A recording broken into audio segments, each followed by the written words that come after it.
여러분 반갑습니다. 세계 경제 지도의 분석가입니다. 자, 오늘은 조금 무거운, 하지만 우리가 반드시 직시해야 할 2026년의 시나리오를 가져왔습니다. 중동이라는 거대한 화약고, 그 중에서도 글로벌 자본과 물류의 심장이라 불리는 두바이가 무너진다면 과연 우리 경제에는 어떤 나비 효과가 발생할까요? 시계를 2026년 2월 28일 금요일 밤으로 돌려보겠습니다. 부르즈 할리파를 중심으로 한 두바이의 스카이라인은 여느 때처럼 전 세계의 자본이 뿜어내는 화려한 불빛으로 가득 차 있었습니다. 아무도 이 풍요가 단 하룻밤 사이에 신기루처럼 사라질 것이라고는 생각지 못했죠. 하지만 수면 아래에선 이미 지정학적 단층선이 임계점에 도달해 있었습니다. 비대칭 전력을 앞세운 국지적 갈등이 호르무즈 해협의 봉쇄로 번지는 순간, 이는 단순한 중동의 위기가 아닌 글로벌 공급망의 총체적 마비를 의미하는 거시적 충격파가 될 것입니다. 이날은 이슬람의 성스러운 달, 라마단 11일 차였습니다. 종교적 안식과 평화가 지배해야 할 시간이지만 금융시장은 이미 자본 도피라는 생존 본능에 따라 움직이기 시작했습니다. 10일이라는 숫자가 가진 불길한 전조를 아무도 눈치채지 못한 채 말입니다. 여기에 한 남자가 있습니다. 37세의 방글라데시 출신 야간 경비원 라키브입니다. 그는 두바이의 마천루를 지탱하는 수백만 외지인 중 한 명이죠. 이 거대한 경제적 톱니바퀴의 가장 말단에 있는 그가 목격한 작은 균열이 어떻게 세계 경제의 축을 뒤흔들게 되는지 이제부터 추적해 보겠습니다. 두바이의 실리콘 오아시스 지구, 이름만큼이나 화려한 이곳의 최첨단 주거 빌딩 로비에서 라키브의 야간 근무가 시작됩니다. 중동의 테크 허브를 표방하며 세워진 이 거대 유리타워는 겉보기엔 견고해 보이지만 사실 외부의 공급망과 자본에 의존하는 거대한 모래성이나 다름없었습니다. 라마단 기간, 하루 종일 이어진 금식을 마치는 이프타르의 시간입니다. 라키브는 주머니에서 말린 데이츠 몇 알과 생수 한 병을 꺼냅니다. 스마트폰 화면에는 고향으로 보낼 송금 내역이 띄어져 있죠. 그의 소박한 저녁 식사는 글로벌 외환 시장의 미세한 흐름에 연결된 노동의 대가입니다. 식사를 마친 그가 방글라데시에 있는 어머니에게 전화를 걸려던 그 찰나, 정적을 깨는 날카로운 비명소리가 들려옵니다. 일상적인 도시의 소음이 아닌 신경을 긁는 듯한 기계적인 비상경보음입니다.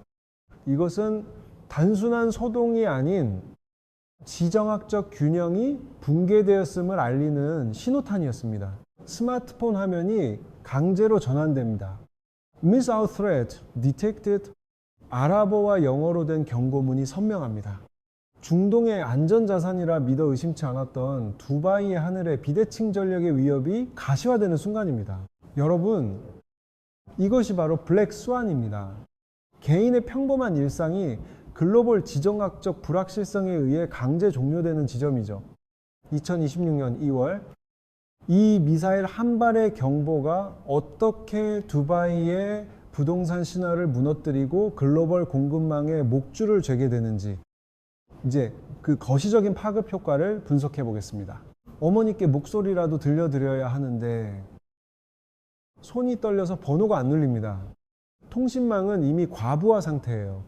이게 말로만 듣던 블랙스완의 전조일까요? 라키브, 거기서 뭐해? 당장 튀어나와. 이건 훈련이 아니야. 실제 상황이라고 고개를 들자 실리콘 오아시스의 초현대적 스카이라인 위로 기괴한 곡선을 그리며 날아가는 빗줄기들이 보였습니다. 화려한 야경이 순식간에 전장으로 변하는 순간이었죠. 들리십니까? 이건 단순한 물리적 타격이 아닙니다. 중동의 금융 허브를 지탱하던 신뢰라는 기둥이 무너져 내리는 소리입니다. 누군가는 화려한 불꽃놀이인 줄 알았을 겁니다. 하지만 그 빛은 글로벌 공급망의 동맥 경화, 그리고 자본의 대탈출을 알리는 비극적인 신호탄이었습니다. 긴급 속보입니다. 중동의 심장이자 전 세계 물류의 혈맥인 두바이 제벨 알리 항구에서 미사일 공격으로 추정되는 대규모 화재가 발생했습니다. 치솟는 검은 연기는 단순한 화재가 아닌 우리가 알던 글로벌 공급망의 종말을 암시하고 있습니다. 여러분, 제벨 알리는 단순한 항구가 아닙니다. 전 세계 150개 이상의 항구와 연결된 중동 최대의 환적 허브이자 해상 물류의 중추 신경계입니다. 이곳이 마비된다는 것은 유라시아 대륙 전체의 혈류가 막히는 것과 같습니다. 핵심은 이겁니다. 두바이가 소비하는 식료품, 식수, 건설 자재의 90%가 바로 이 항구를 거칩니다. 재고 관리가 저스트 인 타임으로 이루어지는 현대 경제에서 이 심장 타격은 도시의 기능적 사망 선고나 다름없습니다. 자, 그럼 이 거대한 비극의 도미노가 어디서부터 시작됐는지 시계를 사건 당일 새벽으로 돌려보겠습니다. 이건 단순히 우발적인 충돌이 아니라 치밀하게 계산된 지정학적 방아쇠였습니다. 그날 아침 미국과 이스라엘의 이른바 비대칭 위협 제거를 위한 선제 타격 작전이 개시되었습니다. 이 지정학적 성공이 중동이라는 거대한 화약고에 불을 붙였고 두바이는 그 후폭풍에 가장 취약한 고리였습니다. 개전 초기 딱 12시간 동안 집계된 수치만 900회입니다. 이건 단순한 국면 전환이 아니라 상대의 전쟁 수행 능력 자체를 지도에서 지워버리겠다는 압도적인 화력의 투사거든요. 현대전에서 보던 그 어떤 소팅 기록도 갈아치우는 수준입니다. 그런데 그 순간 전 세계 외신이 일제히 한 문장을 송고합니다. 이란의 심장, 최고 지도자 하메네이 유고, 중동의 지정학적 축이 완전히 무너졌음을 알리는 신호탄이었습니다. 공포는 여기서부터입니다. 정규군이 괴멸 직전에 몰리자 이란은 마지막 카드를 꺼냅니다. 바로 비대칭 전력이죠. 우리만 죽지 않겠다. 전 세계 경제의 목줄을 같이 끊겠다는 자살적 보복 시나리오가 현실이 된 겁니다. 보십시오. 궤적이 이스라엘로만 향하는 게 아닙니다. 카타르, 바레인, 쿠웨이트, 그리고 우리에게 가장 중요한 UAE까지 오일머니가 모이는 모든 심장부가 사정권에 들어온 겁니다. 다각도 동시다발 타격이죠. 특히 주목해야 할 곳이 두바이와 아부다비입니다. 중동의 스위스라 불리며 자본이 몰리던 이곳이 타겟이 됐다는 것.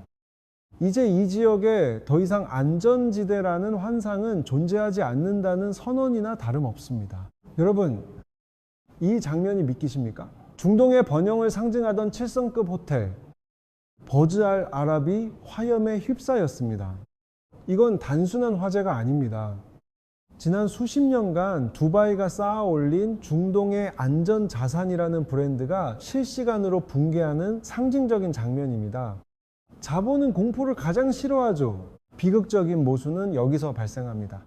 방어 체계가 미사일을 요격해도 그 파편이 하필이면 세계에서 가장 비싼 호텔 객실 위로 쏟아지고 있습니다.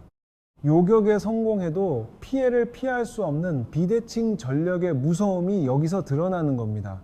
보험사들은 이미 손해액 산출을 포기했습니다. 인공섬의 기적이라 불리던 팜주메이라도 타겟이 되었습니다. 페어몬트 호텔의 자폭 드론이 그대로 꽂힙니다. 이 드론들은 대당 가격이 몇백만 원에 불과하지만 그 파괴력이 가져오는 경제적 충격은 수조 원에 달합니다. 세이프 헤이븐이라는 두바이의 정체성이 뿌리째 흔들리고 있습니다. 자, 타임라인을 3월 1일 새벽으로 돌려보죠. 두바이 국제공항 터미널 3에 드론이 추락했습니다. 여기가 어떤 곳입니까? 전 세계 항공 물류의 심장입니다. 항공기가 멈추고 환승객들이 고립되면서 글로벌 공급망의 한 축이 문자 그대로 동맥경화 상태에 빠지기 시작합니다. 설상가상으로 제벨알리 항구에서 2차 화재가 발생했습니다. 공항과 항구, 하늘과 바다가 동시에 마비된 것이죠. 이건 고도로 계산된 인프라 타격입니다. 물류 허브로서의 기능을 상실한 두바이에서 글로벌 자본은 엑소더스를 준비할 수밖에 없습니다. 이제 세계 경제는 전례 없는 불확실성의 시대로 진입합니다. 자, 화면 한번 보시죠. 이제 중동의 뉴욕이라 불리던 두바이의 민낯입니다. 수억 달러짜리 펜트하우스에 살던 이들이 지금 어디에 있느냐? 바로 지하 주차장입니다. 비대칭 전력에 의한 무차별 타격이 시작되자 가장 화려했던 상층부는 가장 위험한 곳이 되어버린 거죠. 이게 참 지독한 역설입니다. 세계 최고의 자산가들이 차가운 콘크리트 바닥에 명품 매트리스를 깔고 눕습니다. 안전이라는 프리미엄을 사고자 했던 자본이 국가 방위 시스템의 한계 앞에서 얼마나 무력하게 무너지는지를 보여주는 상징적인 장면이죠. 자본 도피의 전조현상이나 다름없습니다. 폭발음이 들릴 때마다 지하 공간은 아수라장이 됩니다. 아이들의 울음소리와 비명, 이건 단순히 건물이 부서지는 소리가 아닙니다. 지난 수십 년간 쌓아 올린 중동의 안전자산이라는 신화가 산산조각 나는 소리입니다. 그 아수라장 속에서도 라키브 같은 노동자들은 자리를 지킵니다. 비상계단 한 구석에서 쪽잠을 자며 언제든 비상발전기를 돌리고 배수펌프를 고칠 준비를 하죠. 도시의 하드웨어를 지탱하던 이들이 역설적으로 가장 끝까지 도시를 포기하지 못하는 겁니다. 갈 곳이 없으니까요. 데이터는 거짓말을 하지 않습니다.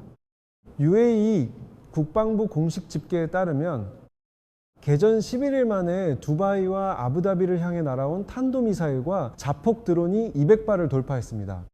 요격 시스템의 피로도는 한계치에 도달했고, 이는 곧 글로벌 공급망의 핵심 노드가 마비되었음을 의미합니다. 여러분, 이게 단순히 미사일 몇 발의 문제가 아닙니다. 이 400기가 넘는 드론대가 두바이 하늘을 덮었어요.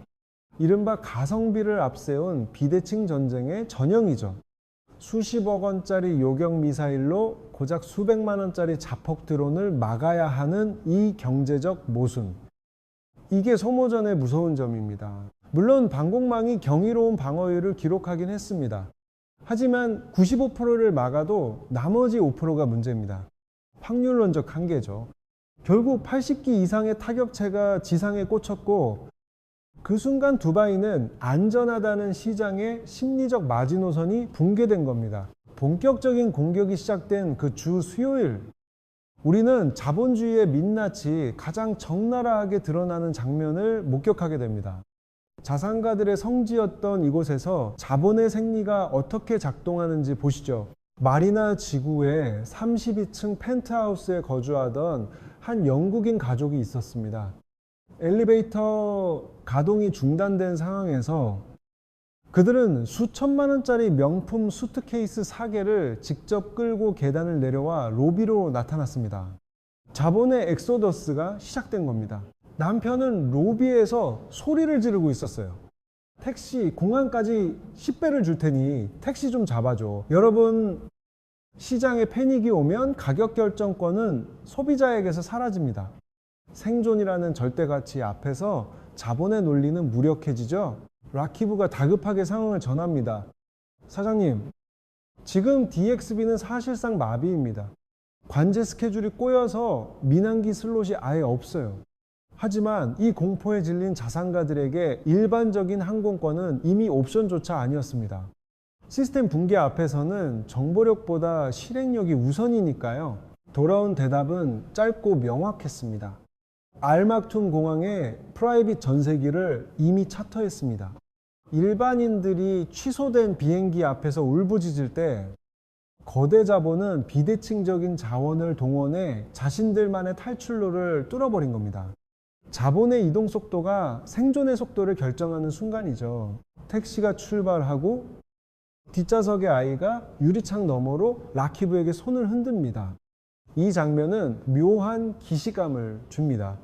지난 20년간 두바이가 전 세계에 팔아왔던 가족을 위한 안전한 낙원이라는 환상이 저 유리창 너머의 손짓과 함께 영원히 멀어지는 상징적인 퇴장처럼 느껴지기 때문입니다. 통계는 더 적나라합니다. 사태 직후 단사일간 중동 내주 요 프라이빗 제트기 운영사들의 200건 이상의 긴급 예약 문의가 쏟아졌습니다. 안전한 허브라는 신뢰 자산에 금이 가는 순간 시장은 가장 먼저 그리고 가장 비싼 방식으로 반응한다라는 것이 수치로 증명된 셈입니다. 이 엑소더스의 청구서는 가혹했습니다. 전세기 편당 최대 20만 유로, 하나로 약 3억 4천만 원에 달하는 비용이 책정되었습니다. 누군가에게는 전 재산일 수도 있는 이 금액이 누군가에게는 리스크 프리미엄을 지불하고 자본을 보존하기 위한 최소한의 도피 비용이었던 겁니다. 개인뿐만이 아닙니다. 글로벌 컨설팅 펌, KPMG 같은 빅사 기업들은 이미 BCP에 따라 전세기를 띄워 직원들을 엑소더스 시키고 있습니다. 기업 입장에서 인적 자본은 가장 비싼 자산이니까요. 두바이의 마천루를 채웠던 엘리트들이 가장 먼저 하늘길로 사라지고 있는 겁니다. 이 현상을 이해하려면 두바이의 기형적인 데모그래피를 봐야 합니다. 전체 인구의 90%가 외국인입니다. 뿌리 깊은 정주 인구가 아니라 안전과 수익이라는 조건부, 계약으로 묶인 유목민들이죠. 전쟁이라는 변수가 이 계약의 안전조항을 파괴하는 순간 이 거대한 도시는 순식간에 공동화될 수밖에 없는 구조입니다. 소득세 제로, 그리고 완벽한 치안, 이 두 가지가 두바이의 핵심 브랜딩이었습니다. 하지만 이 안전자산이라는 믿음이 배신당했을 때 부유층의 반응은 냉혹합니다. 충성심은 애초에 존재하지 않았거든요. 자본은 가장 효율적인 경로를 따라 썰물처럼 빠져나갑니다. 이것이 바로 자본의 대피입니다. 데이터가 증명합니다.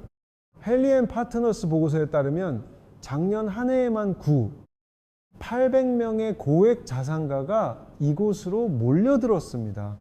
전 세계 부의 블랙홀이었죠. 하지만 지금 그 800명이 동시에 EXIT 버튼을 누르고 있다면 이건 단순한 이동이 아니라 글로벌 금융망의 거대한 혈전증을 유발하는 사태입니다. 여기서 더 큰 문제는 상위 1%가 떠난 뒤 남겨진 인프라입니다. 초고층 빌딩을 관리할 인력도 그 서비스를 소비할 자본도 사라진 유령 도시, 결국 시스템의 하부 구조부터 무너져 내리는 도시기능 정지 단계에 진입하게 됩니다. 두바이의 붕괴는 이제 시작일 뿐입니다. 화려한 부르즈 할리파의 그림자 아래 이 도시의 실핏줄을 채우고 있는 건 상위 1%의 자본가가 아닙니다. 인도, 파키스탄, 방글라데시에서 건너온 수백만 명의 저임금 노동자들, 즉 기저노동력이죠. 이들은 도시의 하드웨어를 건설하고 물류를 나르며 입구를 지키는 물리적 엔진입니다. 두바이의 서비스 허브 비즈니스 모델은 사실 이들의 저렴한 노동 비용에 전적으로 기생하고 있습니다. 데이터를 보시죠. 이들의 월 평균 급여는 0에서 500 디르함 수준입니다. 하나로 약 40만 원에서 60만 원. 글로벌 인플레이션과 두바이의 살인적인 물가를 고려하면 이건 임금이 아니라 생존 비용에 불과합니다. 자본이 증발한 32층의 럭셔리 펜트하우스는 정막 속에 비어 있지만 그 건물 지하 주차장의 눅눅한 구석에는 여전히 수십 명의 노동자가 매트리스 하나에 의지해 밤을 지새웁니다. 공간의 양극화가 극에 달한 모습이죠. 같은 건물 안에서 같은 미사일 경보음을 듣지만 그들이 캔 수 있는 선택지의 양은 천지 차이입니다. 누군가에게는 탈출을 위한 전용기가 누군가에게는 탈출구조차 없는 지하 주차장만이 남았을 뿐입니다. 자, 이제 매크로의 불안이 우리 삶의 가장 깊숙한 마이크로 영역으로 침투하는 순간을 보시죠. 공격 이튿날입니다. 거시경제 지표의 숫자가 아니라 당장 오늘 저녁 식탁의 물가가 요동치기 시작합니다. 시내의 대형 마트입니다. 외형상으로는 아직 선반에 물건들이 차 있습니다. 하지만 공기의 질감이 달라졌어요. 언제든 살 수 있다는 안도감이 사라지고 지금 아니면 못 산다는 본능적인 패닉 바잉이 시장을 지배하기 시작한 겁니다. 보십시오. 생수 카트를 2대씩 밀고 나가는 광경. 이건 단순한 소비가 아닙니다. 물류망이 끊길 거라는 공포가 군중 심리를 자극한 거죠. 경제학에서 말하는 자기실현적 예언입니다. 부족할 거라고 믿으니까 사재기를 하고, 그 때문에 정말 물자가 부족해지는 악순환이죠. 아까 보셨던 저임금 노동자 라키브의 시점으로 돌아가 보죠. 그가 매일 사 먹던 바나나 2송이를 집어듭니다. 평소엔 고민도 안 하던 이 평범한 과일이 이제는 그의 하루 일당을 위협하는 무서운 지표가 됐습니다. 수치를 보시죠. 어제까지 3디르함 하던 것이 하룻밤 38디르함이 됐습니다. 무려 260% 폭등입니다. 하이퍼 인플레이션의 전조 현상이 생필품에서부터 터져 나오고 있는 겁니다. 이건 단순한 물가 상승이 아니라 생존의 마지노선이 무너지는 신호입니다. 자, 여러분, 두바이라는 이 화려한 신기루의 민낯을 보셔야 합니다. 이곳은 식량의 무려 90%를 수입에 의존하는 사막 위 쇼윈도예요. 자급자족률이 제로에 가깝다는 건 공급망 체인이 단 며칠만 끊겨도 도시의 생존 메커니즘이 즉각 멈춘다는 치명적인 구조적 결함을 의미합니다. 그 공급망의 핵심 아킬레스건이 어디냐? 바로 여기 지도를 보시면 나오는 호르무즈 해협입니다.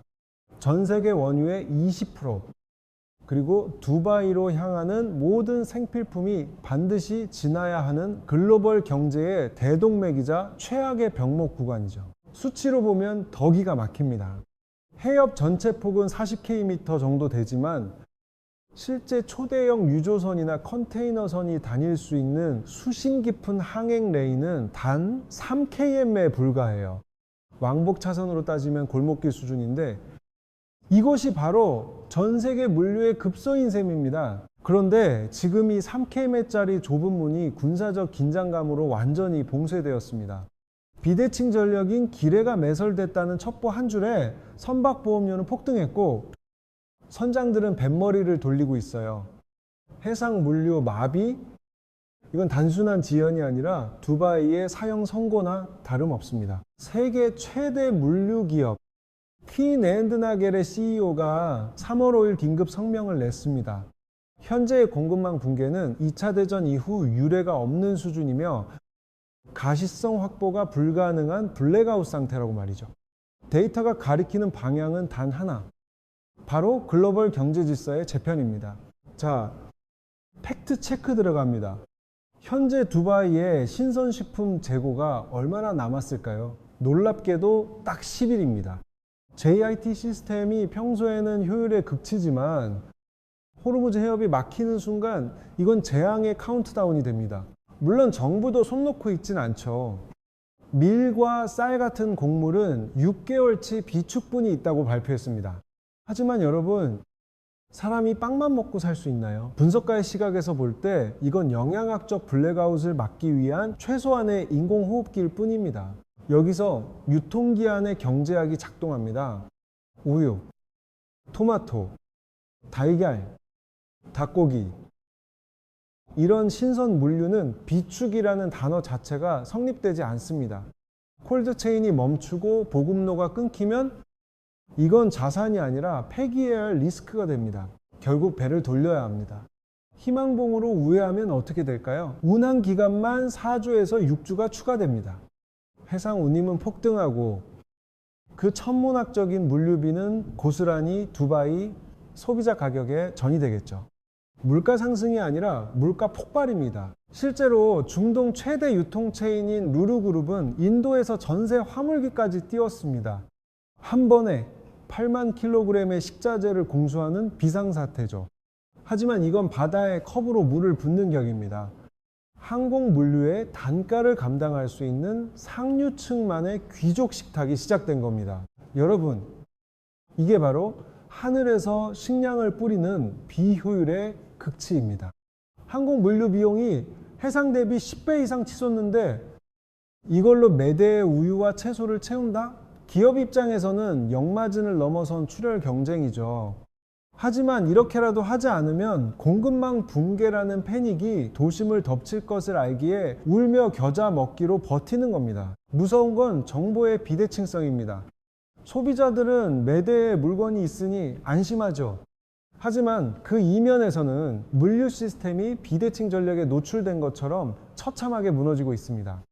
겉으로 보이는 평온함이 실제 위기를 가리는 착시 현상.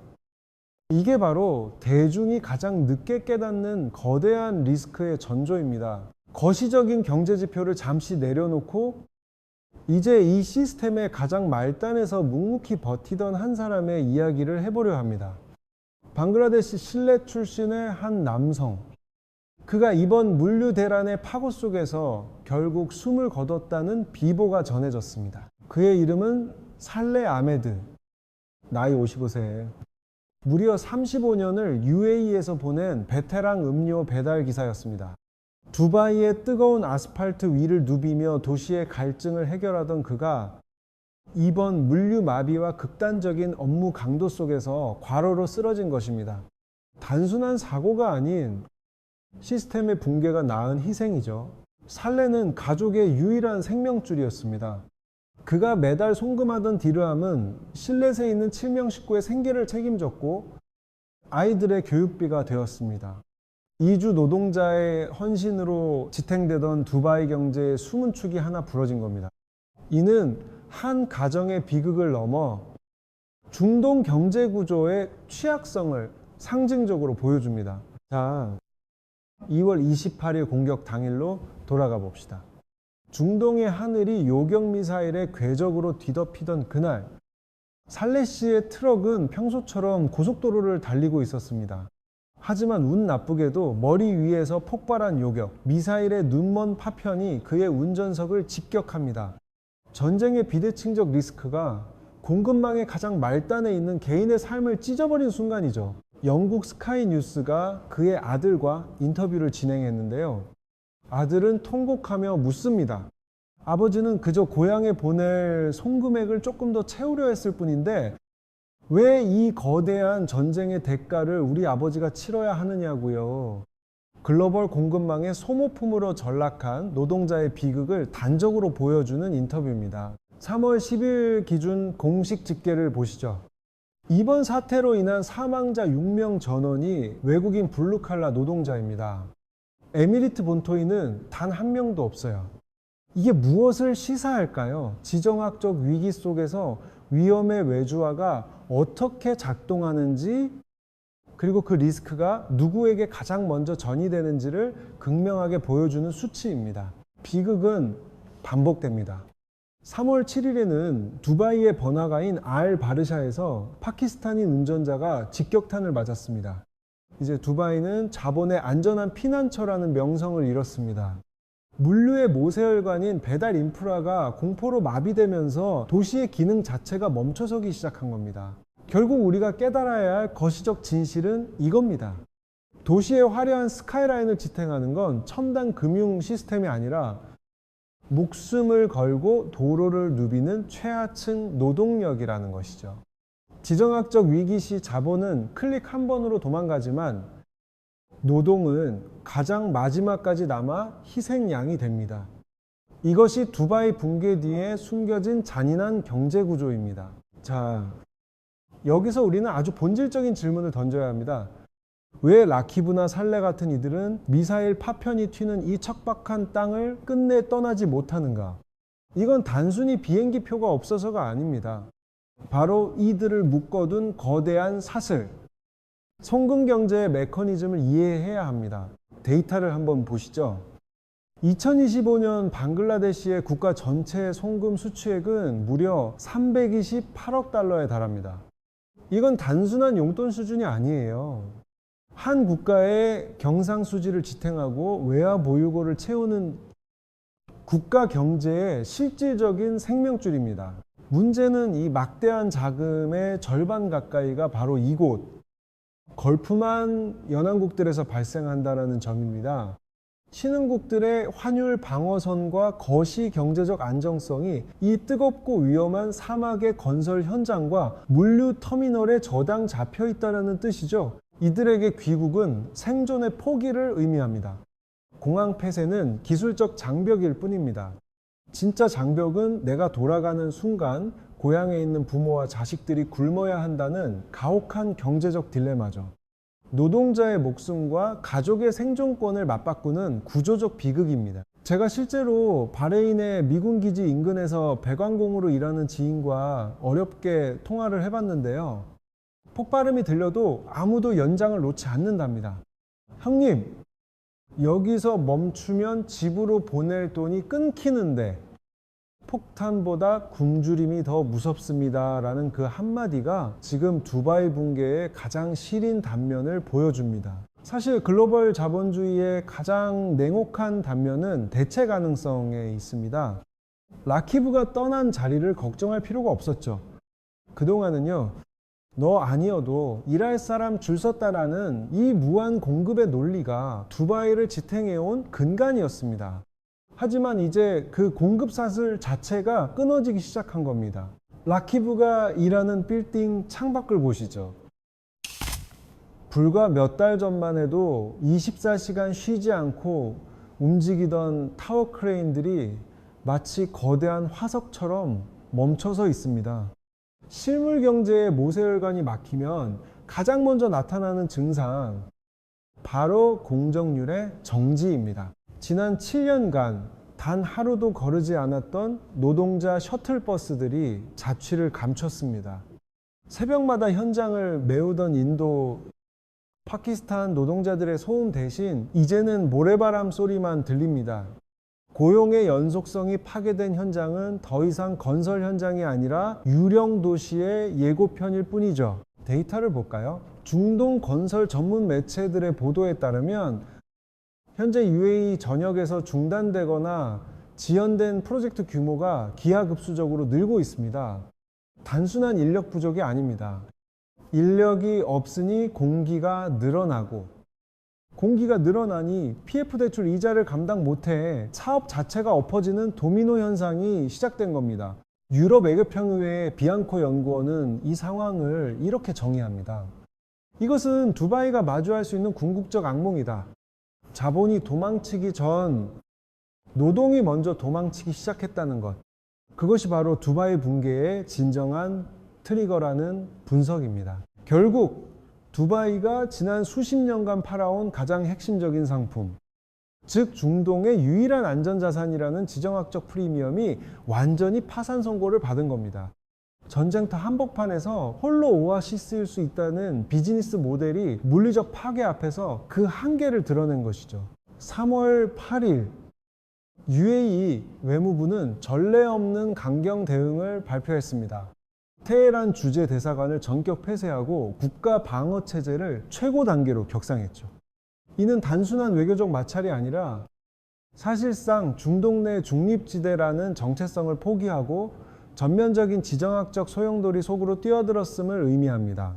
이란 대통령은 조건부 공격 중단을 언급하며 심리전을 펼치고 있지만 시장은 이미 이 말을 믿지 않습니다. 말로는 평화를 논하면서도 하늘엔 여전히 정체불명의 미사일이 날아다니는 이 계산된 모호성이 자본가들에게는 가장 끔찍한 불확실성으로 다가오는 법이니까요. 두바이는 2008년 금융위기도 팬데믹도 견뎌냈습니다. 하지만 이번엔 다릅니다. 금융지표가 아닌 실제 랜드마크가 타격받는 영상이 전 세계로 송출됐거든요. 이건 단순한 경기 침체가 아니라 영구적 낙인 효과입니다. 무너진 신뢰는 콘크리트보다 훨씬 복구하기 힘듭니다. 자본의 도피, 공사 중단, 경비 인력의 해고, 그리고 신흥국으로 향하던 송금의 중단, 이 모든 과정이 도미노처럼 연결되어 있습니다. 두바이의 붕괴는 단순한 도시 하나의 몰락이 아니라 글로벌 공급망과 자본 흐름의 한 축이 통째로 뽑혀나가는 나비 효과의 시작입니다. 폭격 이후 11일이 지났습니다.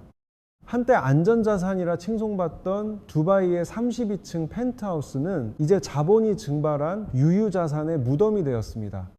도로 위 멈춰선 수천 대의 배달 트럭들은 글로벌 공급망의 동맥경화가 더 이상 가상이 아님을 실시간으로 보여주고 있죠. 그 혼돈의 한복판에서 노동자 라키브는 고향의 어머니에게 전화했습니다. 여기 바나나도 사 먹고 아주 잘 지내니 걱정 마세요 라고요. 식료품 공급마저 끊긴 도시에서 그가 할 수 있는 건 사랑하는 이들을 지키기 위한 슬픈 선의의 거짓말뿐이었습니다. 월급 1400디르함 중 900디르함을 고향으로 보내야 하는 이들에게 지정학적 리스크는 추상적인 단어가 아닙니다.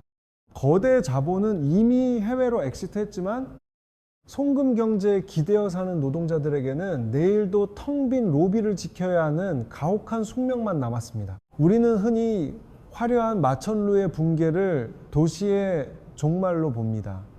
하지만 진짜 붕괴는 유리와 철근이 아닌 가장 취약한 인간의 노동이 멈추는 지점에서 시작됩니다. 자본이 버린 이 도시를 지탱하던 실물 경제의 축이 무너진 지금 두바이의 재기는 가능할까요? 거시경제의 거대한 파도 속에서 여러분은 이 지정학적 나비 효과를 어떻게 보십니까? 공급망의 붕괴는 단순한 물류의 문제가 아닌 인간의 삶 그 자체를 흔듭니다. 여러분의 의견을 댓글로 남겨주세요. 구독과 좋아요로 함께 분석해 주시기 바랍니다.